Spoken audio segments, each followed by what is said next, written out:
Everyone. Hello, Chief. Hello, everyone. Welcome to today's media availability, November 9th, 2021. Thank you for joining us. Just a friendly reminder to raise your hand if you have a question. Chief, you may begin. Well, this morning I provided, first of all, good afternoon, everyone. And this morning I provided some instances of the good work by our officers, our detectives, in solving a number of these violent crimes that we're seeing, as well as our caution, our information bulletin that we provided to the public relative to these instances where we've seen follow home or follow off bandits, centering on people apparently who are purchasing either high value items or are in possession of high value jewelry. And just a caution to those individuals, be mindful you're aware of your surrounding. It is troubling to see this reemergence of an MO or modus operandi that we've not seen in decades. And we hope to ensure that enforcement efforts and working with the public and are bringing to justice those that are engaging this type of violence, that to stem this as any type of a new trend or pattern. With that, I'm going to conclude my remarks and take questions that my remarks may have brought up earlier today or anything that's on your mind. Thank you, Chief. Our next question will be from Mr. Steve Gregory. Go ahead.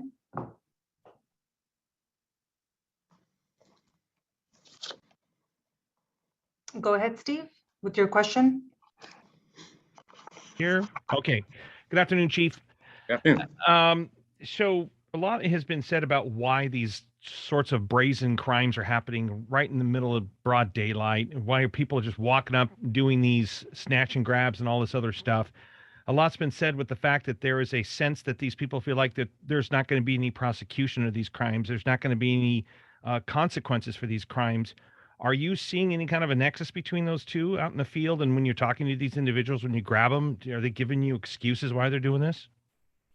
Well, I've not grabbed any of them personally, but the you know what I mean. Yeah, well, I just want to be accurate. To the point that you're making, time will tell. You know, we made arrests on the of individuals involved in the follow off from a commercial establishment in the Melrose area that was robbed at gunpoint in at the Ralph's location on Centinela, I believe it was. And a woman was arrested as well as a male. And the male, they did file felony robbery charges on. And I look forward to ensuring that we provide the full support and assistance to the district attorney's office as they pursue criminally prosecuting that individual. There is, when I talk to the rank and file members across the organization, they do tell me that the instances of the concept of a zero bail, the concept of that, you know, we have released a number of individuals from state and county prison back into our communities, and many times in instances in which they don't have housing, they don't have supportive services, and they have returned to violence and crime and activity as such in our communities, and that those individuals who are arrested and then re-released back in the field set a tone that there is a lack of consequences, and the deterrent value is, whether it's true or not, creates a perception that that there is an allowance to go out and create this type of mayhem, and that people will not be held accountable.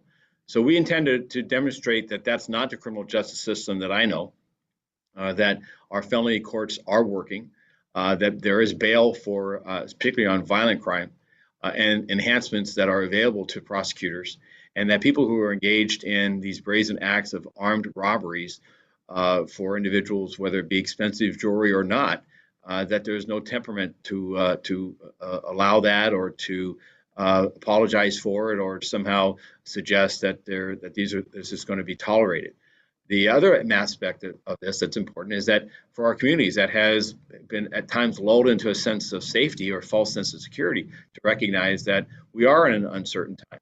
This pandemic has hit us in so many different ways from so many different avenues of our day-to-day existence. And right now there is an increased level of individuals that are stealing vehicles, that have returned to some street crime and violence, and also road rage and other type circumstances that we need to look at what works, as well as our personal responsibilities as community members to work with the police and work with each other.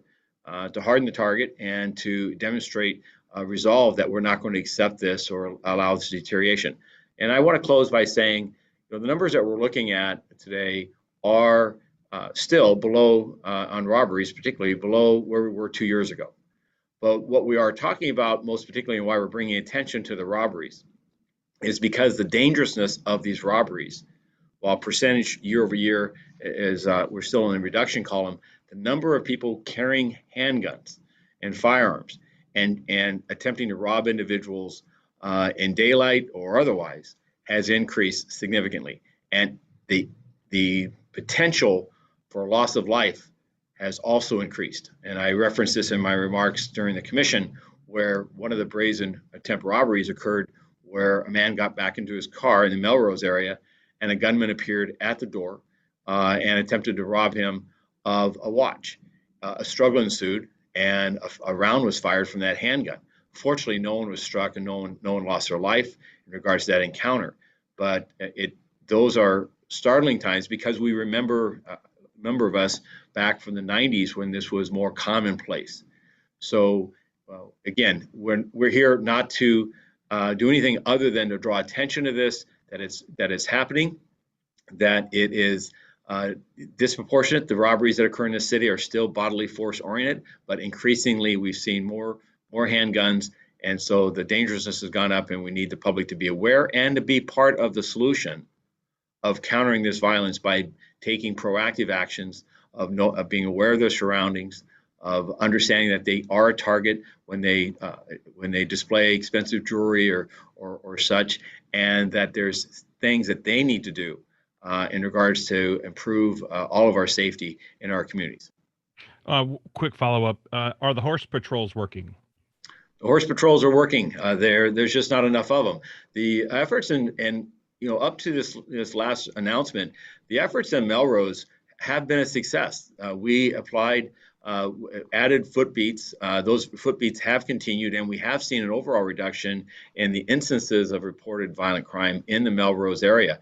And what we demonstrate is that when officers have the time and the ability to engage in foot patrols and add a uniform presence, that crime goes down, particularly violent crime. I posted something today on my Facebook page that talks about prior studies that talk about how cops count and police matter.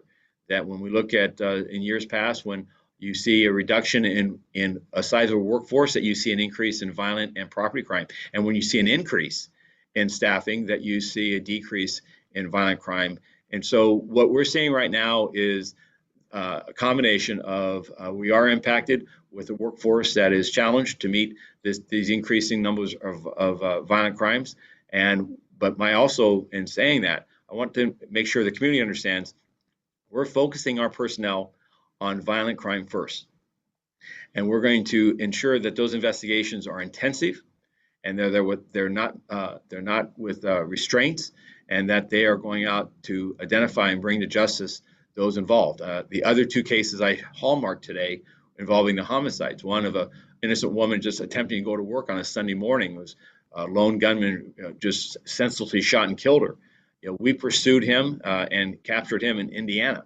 And it took a tremendous amount of good, solid police work, detective work to identify, and it also took our ability to use available technology and the community to bring this individual to justice. The same with the brutal homicide of a person experiencing homelessness in the Rampart area. So the solution here is a combination of events.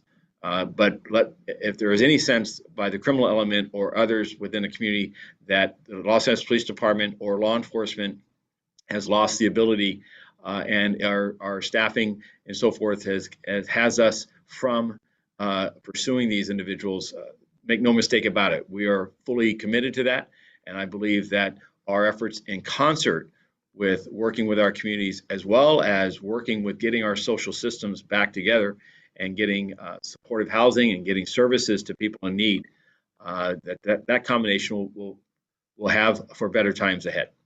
Thanks, sir.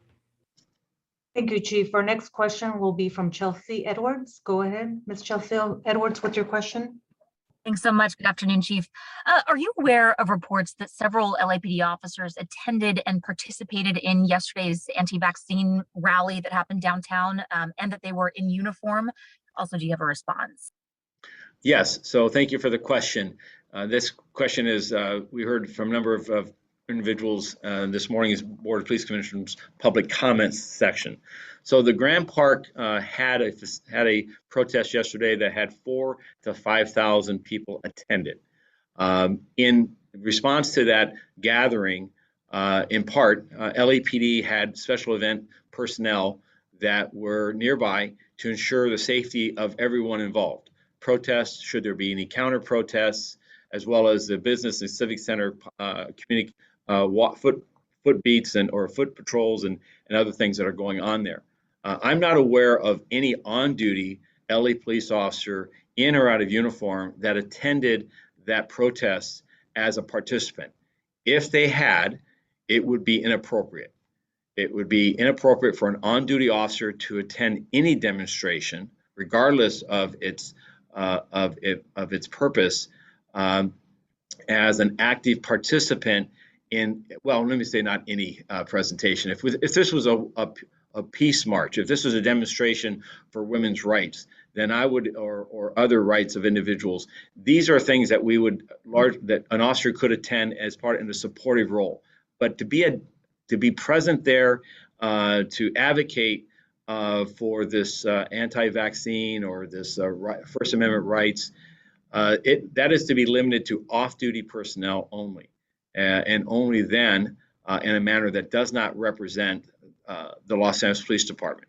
The off-duty conduct of those officers would be subject to criticism if they took actions to represent themselves as members of this organization.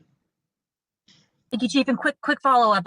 We do have video of one officer who appears to be wearing a badge and appears to be in uniform holding a sign clearly stating a position against the vaccine mandates. What are the next steps in a potential investigation like that, and what would potential repercussions be if an officer was participating in an event like that in uniform? Let me be clear. There's no potential if that allegation has been made, which I understand there was an allegation of an individual carrying a uniformed officer carrying what appeared to be a crumpled up sign or banner. Now, whether that was interpreted as that individual posting that banner or that was an individual who removed a banner and then was photographed, that's the purpose of the investigation, is to determine what was his role, what was his, and if he was in uniform, yes or no, on duty, yes or no, and what was his purpose. And if he was engaged in demonstration activity in uniform, then that would be misconduct and he'd be subject to disciplinary action. And quick question just for clarity, and then I will jump off. Is there an investigation underway into the specific allegation? There is I know of at least one investigation. I believe the answer, Chelsea, is yes. If you have the image, though, if you can ensure you get that to Captain Spell, we'll make sure that we tie your image and our investigation together, because there's no potential for this. We take an allegation of misconduct from any public source and we'll investigate each one. This is an allegation that an on-duty officer in uniform engaged in protest demonstration activity, which is counter to his responsibilities as a police officer. And as such, that would be a misconduct investigation, and we'll investigate it and determine what actions he actually did, that the investigation supports he actually engaged in. And again, if he engaged in a political demonstration in an on-duty capacity in uniform, he will be subject to discipline. Appreciate it, Chief. Thank you. And we will forward that media that we have. Thank you. Our next question will be from Emily Valdez. Go ahead with your question. Ms. Valdez, are you there?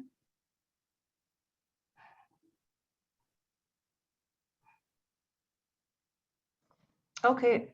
Ms. Emily Valdez, are you able to hear us? If not, then does anyone else have a question? No, she's coming up. Just give her a chance. She's trying to work on the mute button.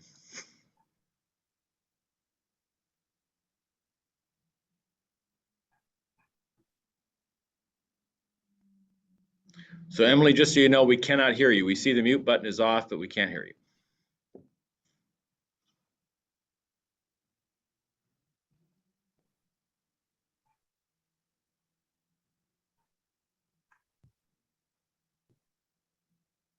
Okay, if you want, Ms. Valdez, if you want to put something in the chat, question, we can do it that way as well.